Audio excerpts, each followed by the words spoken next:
Hey, welcome to another great episode where we're talking to marketing industry thought leaders on all things account-based marketing, retention, acquisition. I've got another great guest today, Jessica Fulis. And if you don't know Jessica, you're going to really enjoy this conversation. She's an author, evangelist, and strategist for all things ABM. I'm going to bring her on to the show right now and welcome her to the scene. Hello, Jessica.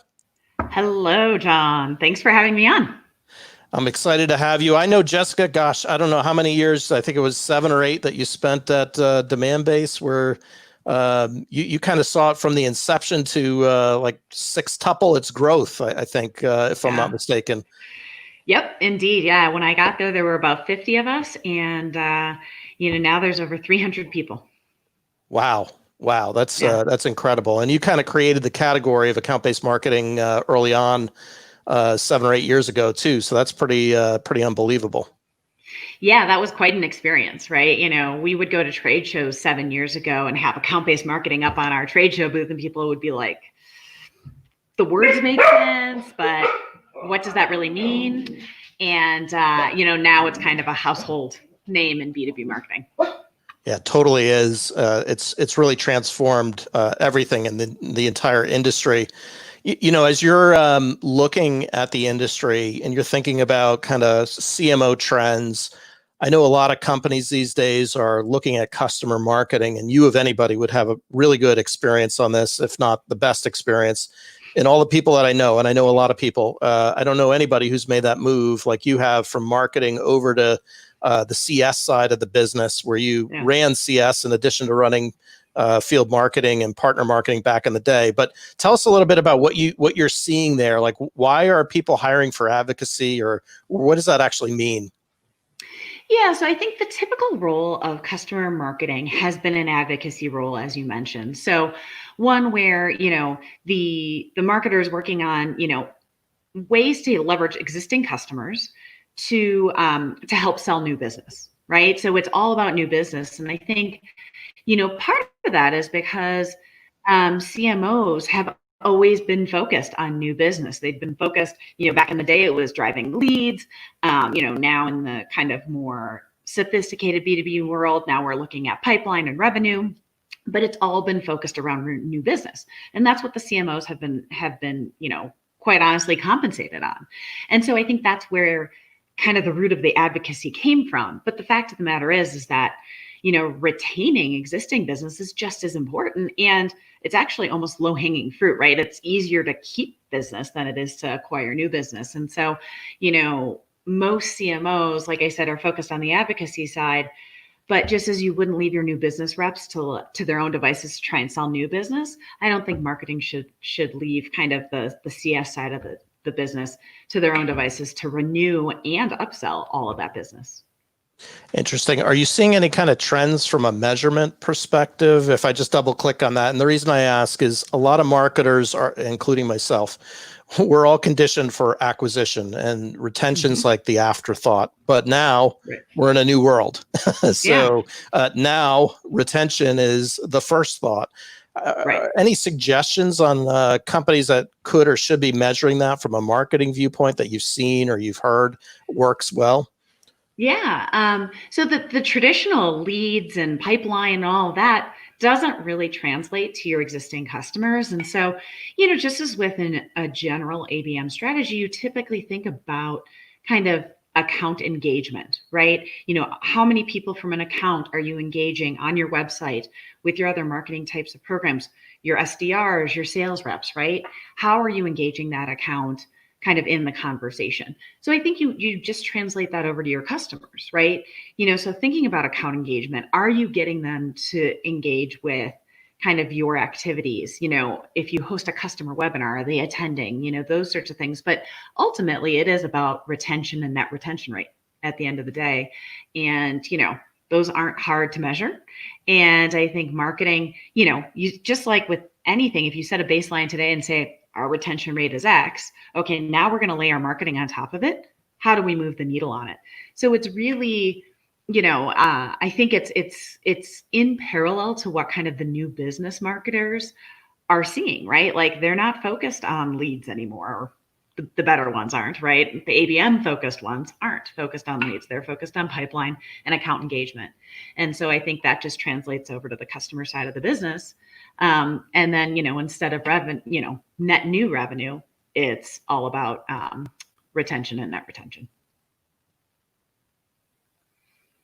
Got it. Yeah, it makes a lot of sense. And in our experience too with acquisition, if you're losing customers on the other end of the pipe, you're almost having to work twice as hard on the acquisition front. So that retention piece, especially in a SaaS recurring revenue environment, is so important and so critical. So I could see why you're saying that it really does make a lot of sense for marketers to be paying attention to it now.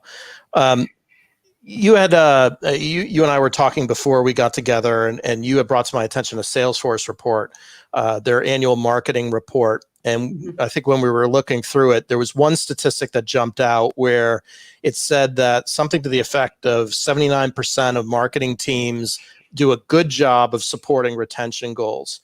Yeah, I see your head shaking already. I would love to hear your perspective on that, since you've seen it firsthand.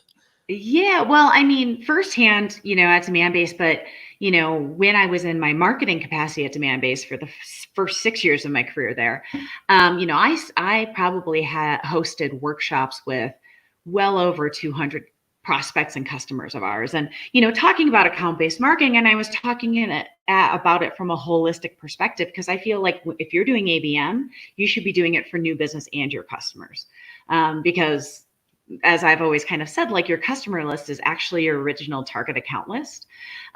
So applying the principles of ABM to your customer list is actually easier than to your prospects, but that's probably a whole nother conversation for another day. But, I think, when I was talking with those companies, nobody was thinking about, helping with retention and net retention. None of them. And I talk to companies large and small. I take that back, with exception.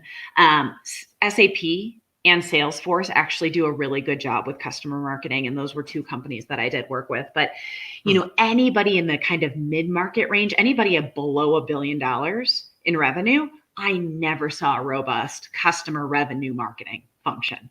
It was a customer advocacy function, but not a customer revenue function.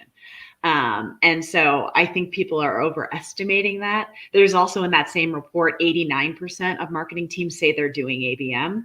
I would also argue overestimating a little bit there. They may have bought an ABM technology, which is very, very common. And they're like, great, now we have a technology. Now we're doing ABM. It's like, you got to put in the work. You got to get the strategy first. And so, I think people are overestimating a little bit, but hopefully through COVID-19, I think companies said, okay, all hands on deck to retain our customers and to retain that revenue. And hopefully once kind of we get through this in months, maybe years, hopefully months, hopefully that muscle doesn't go away. Hopefully they don't go back to just net new. Hopefully they do retain kind of some of what they learned during this time to help with that retention.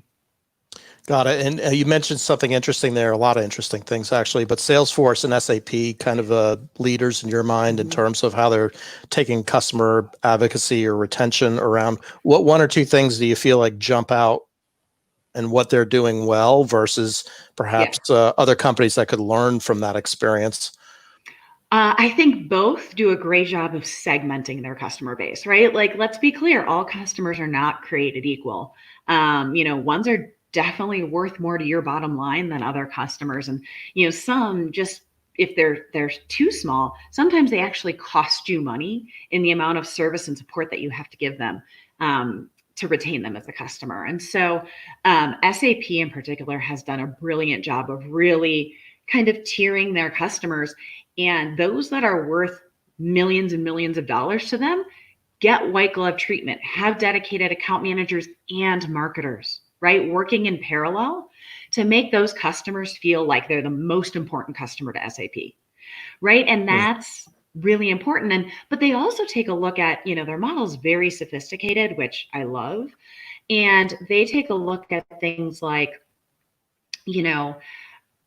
how big is the company today and what's their upside potential. And for those where they feel like they kind of have the full share of wallet, it's not like they ignore those customers, right? But they don't give them as much attention as the ones where they feel like there's still more upside potential, right? So it's a really sophisticated model. And like I said, it's really great because it's marketing and sales working in lockstep through the strategy. I mean, marketers are actually brought on site to meetings, which is rare for a lot of companies.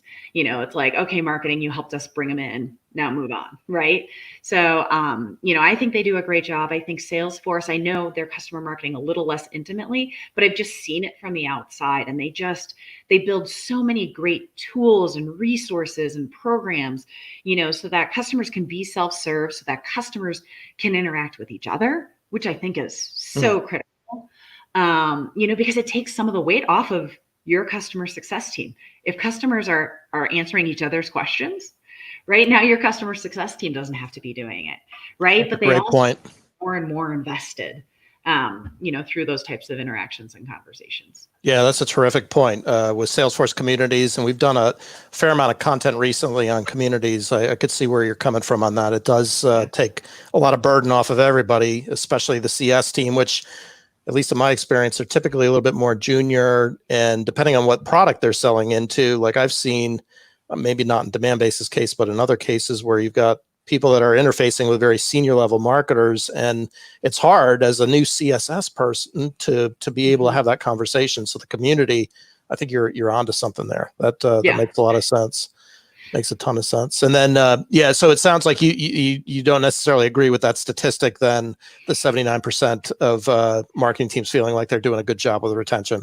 Yeah. I think they probably needed to ask a few follow-up questions to get to the heart of what they thought they were doing well. Exactly. Yeah. And just coincidentally, I ran the same question through the LinkedIn poll. It came up with the same response that you're having right now, which is people were really kind of questioning, it was actually inversed or flipped, where currently I think it was like 80% people were saying, no, we're not doing a good job. So it's consistent with what you're saying, 100% consistent. And maybe just to kind of close out, keeping an eye on time here, we've talked a lot about the challenges of marketing teams supporting kind of retention and upsell goals. Like, how do you think they can make an impact at day's end here if they're chartered to do that? Yeah, I mean, I think start simple, right? I think, for most marketing teams, every marketing team out there has a pretty robust demand gen function, right? And if you think of customer marketing as demand gen like for your customers, then you've already got a lot of the systems in place, right? Basically, what you need is a customer marketer to kind of orchestrate how the rest of the marketing team is going to support the customers, right? So understanding what are the needs of the customers, what kind of content needs to be built. And quite honestly, most of the content that comes out of marketing is applicable for customers, but if you put a spin on it, right? So when you do a new product launch, right? Everybody does a new product launch, press release, webinar, all of that type of stuff. If you do a version of the webinar specific to your customers, right? And, you don't have to do here's who we are and why this is important. They get all that. They just want to get to the nitty-gritty of this new product and what it's going to do for them. And then you open it up. You don't have a closed Q&A. You have an open up everybody's mics, let people ask questions, right? And once again, you're going to start to get the crosstalk between customers without like your marketing manager really even having to interject, right? So build the content once, leverage it for your prospects, and then put a tweak on it for your customers, right? Like that's a simple way of getting into it. We can talk about nurture programs and rewards programs and building a formal customer community on a platform you buy and all of that type of stuff. You can get to that down the line, but simply just doing some, taking advantage of the motions and the systems you have built for demand gen and applying them to your customers is really kind of step number one to get in. Interesting. Yeah, it seems like there's a lot of relevant skill sets from acquisition that could be ported over into the retention side, like you said. So I could totally see that fit or need. Sometimes we see a lot of marketers kind of just checking the box and saying, "All right, I've got a customer marketing person, check." And meanwhile, 95% of the rest of the org and the resources are focused on the acquisition side. So it makes it hard to balance. But yeah, that is a really good point about how you can kind of export a lot of that content right over the retention side. And there needs to be alignment across the whole organization too, because there's, heads of customer experience I've talked to who are like, I'm good. I don't need marketing's help.